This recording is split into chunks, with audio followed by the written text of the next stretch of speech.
Minsan gusto kong magsumbong sa'yo kapag pagod na ako.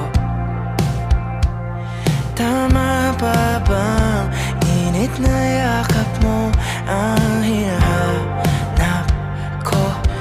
Minsan gusto ko tumawag sa'yo para lang marinig ko ang boses mo. Mali na ba kapag nakangiti ako?